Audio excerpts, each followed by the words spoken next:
to my YouTube channel. I'm Lozed Minaji, and I'd like to welcome you to another video whereby today we'll be talking about friendships, how to develop friendships, and just how we are able to make friends even as Christians, and not just making friends but being able to make the right friends who will be able to help us grow and will be able to nurture each other to become who God has called us to be. So, welcome to Transforming Evolving, whereby we are encouraged by the word that says that my people perish because of lack of knowledge. And in this platform, we just want to learn and want to expand our knowledge concerning different topics that affect us as human beings so that we can be able to have the knowledge to overcome what is ahead of us. Friendships are important to us, and God created us for community. He created us so that you can be able to love one another. And for me, I've always thought that friendships are to supplement each other, whereby if you have a friend and you have a weakness, the friend is there to strengthen you and to strengthen you in your weaknesses, and you are there to strengthen them in their weaknesses, whereby it's like the verse that says that iron sharpens iron. You complement each other and you make each other better. The Bible says, can two work together unless they agree? And we use this verse whenever we talk about relationships, whereby male and female relationships and being a couple, but we don't talk about this verse often when we talk about friendships, because your friendships, they influence the many decisions that you make, even if it's not consciously, but maybe the words that they speak to you and the advice that they give to you is what may influence the direction and the choices that you make in life. For me, in the past, and even now, whenever I make friends, I bring it to God. I pray about it and seek God concerning this relationship so that it cannot divert me to go to where God doesn't want me to go.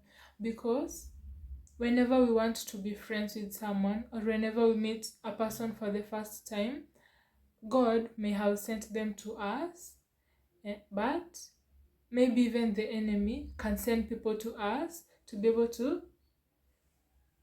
to cause issues in our life. And just being able to bring them to God and ask God for guidance to know what He says and to know His will. Another thing in making friends is being able to know the purpose of the friendships, because we meet people different, and even if we want to make godly relationships and godly friends, we cannot just meet them in church. We can meet other people at work or in school or even in sports. Maybe you play badminton or you play hockey or you just play any sport, but just being intentional to know the purpose of this friendship, because although we make friends, our friends are not the same. They don't have the same maybe capabilities, and even me being a friend of someone else, I don't have the strengths that they have. And just knowing the purpose that they serve. There are some friends you can call them for advice, and some you won't call them for advice. And being able to know this, not putting pressure on them to be everything for you, but allowing them to serve the purpose that God has brought them in your life. Maybe if it's to comfort you, because sometimes God comforts us through other people. Maybe they are good comfort to you, and maybe they give you good advice, or others make you laugh. I think it's just having a balance of these people in your life so that we can be able to be whole and we can be able to live in harmony with ourselves and even with others.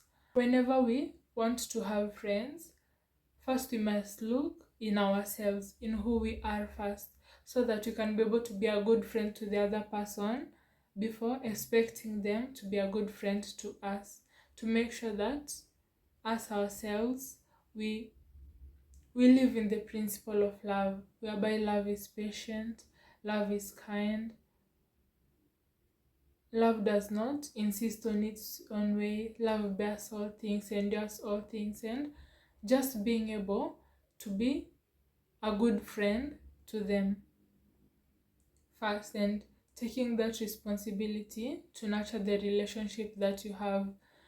And before making a friend, before having friendships, for me, I always want to be a friend of myself first, be able to accept my weaknesses and my strengths, so that you cannot rely on the other person to fill you up, to fill you up.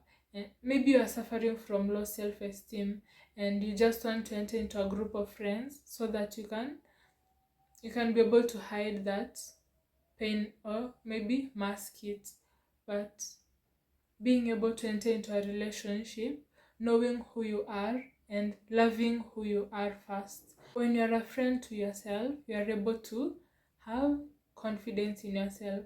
So maybe that's the first thing, just being able to be a friend to yourself and being able to be a good friend to the other person. Being able to celebrate them and support them in what they're doing. Being able to love them for who they are, being able to love them because love bears all things, being able to love them with their weaknesses and be able to support them and cover them. Let us not be that type of friend that wants to uncover people's mistakes, that are just there to...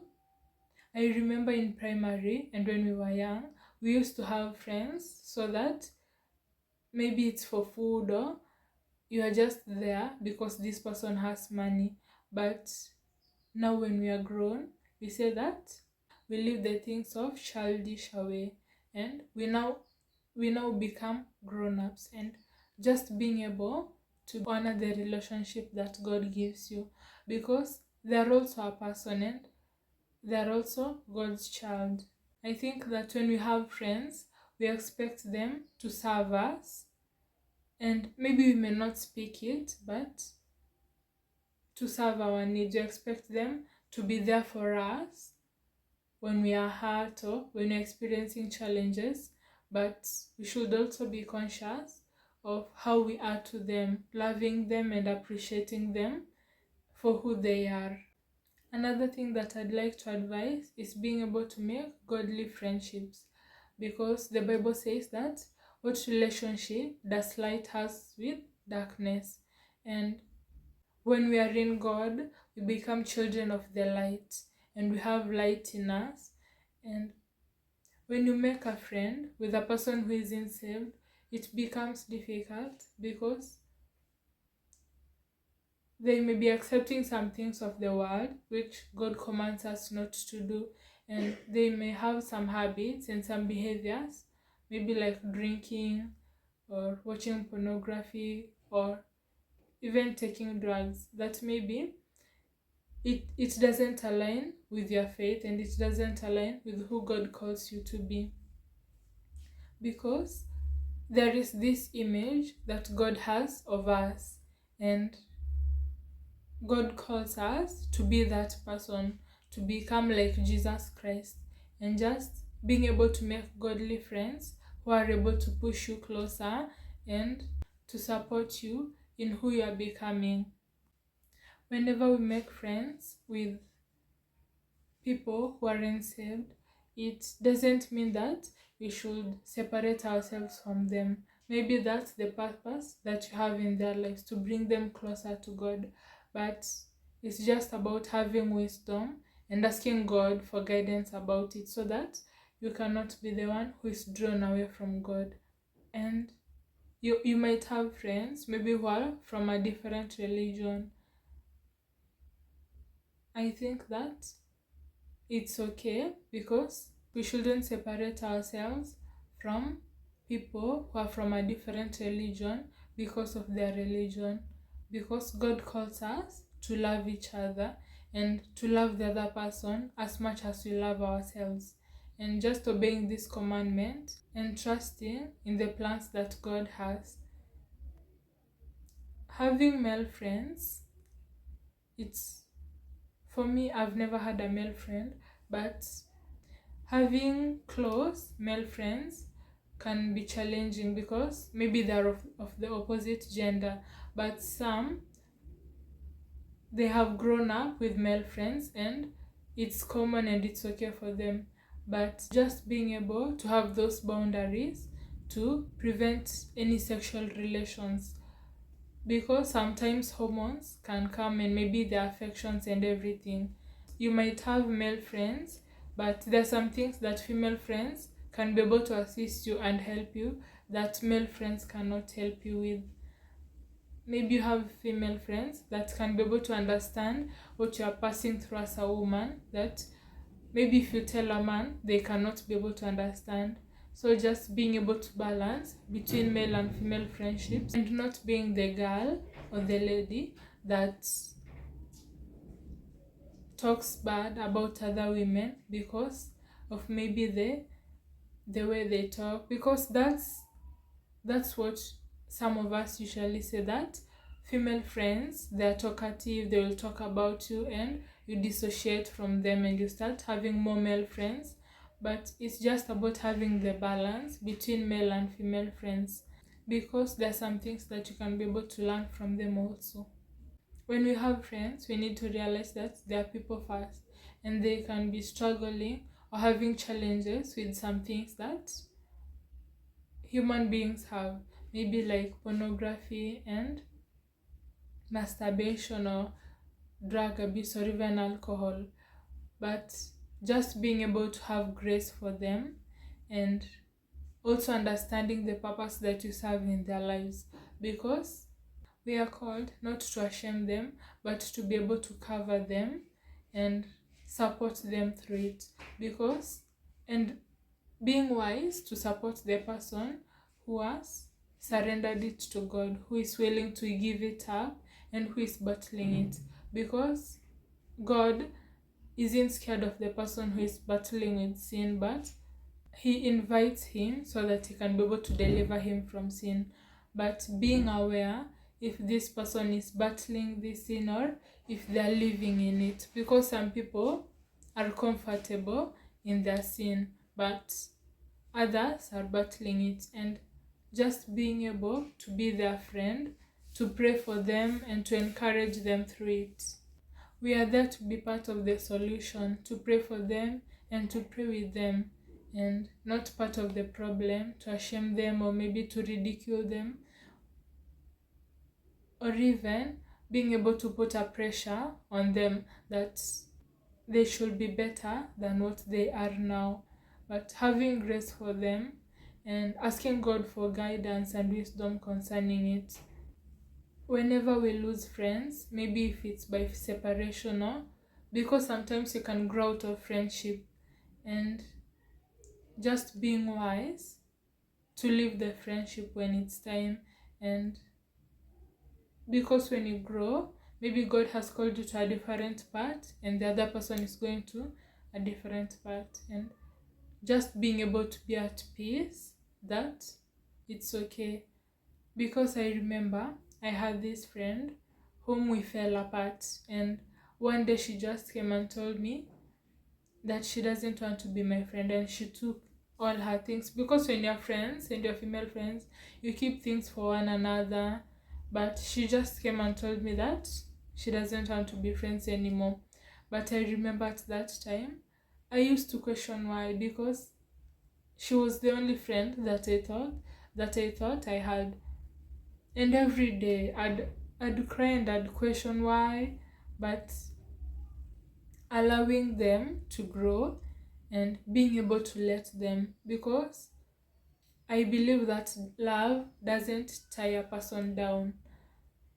If she's your friend, it's okay to let her go and to be able to be at peace with it, to be able to be at peace that God will provide other friends for you. And maybe if the friendship ended badly, just being able to forgive them and not holding any resentment and bitterness towards them, letting it go and having peace with what God is doing in your life and in their life, being able to still pray for them, because I believe if you loved someone to a certain degree, they were your friend, there is no reason of hating them now. Maybe they may have done something bad to you and that's why the friendship fell apart, but being able to forgive them and move past it. And maybe I used to go back to ask her why she left because I wanted closure, like how you always say, but just praying about it and trusting God about it. I believe that we should honor friendship and we should cherish friendship, not just in the physical but also in the spiritual, to be able to pray for them and to be able to support them in what they are doing and in who God has called them to be. The behavior that I have is excusing the mistakes that my friends do, mistaking it for love. But whenever you have that quarrel with someone, just being able to talk about it with them and not hiding it in a way of making it seem like love. Maybe if you could talk about it, then they could be able to correct. But if your friend hurts you and you don't talk about it, maybe they'll continue hurting you without knowing. I'd like to say thank you if you've reached the end of this video, and I hope that you may work on your friendships, to be intentional about it and not just to be there, to be able to know what God's purpose for it is. I hope to see you next week.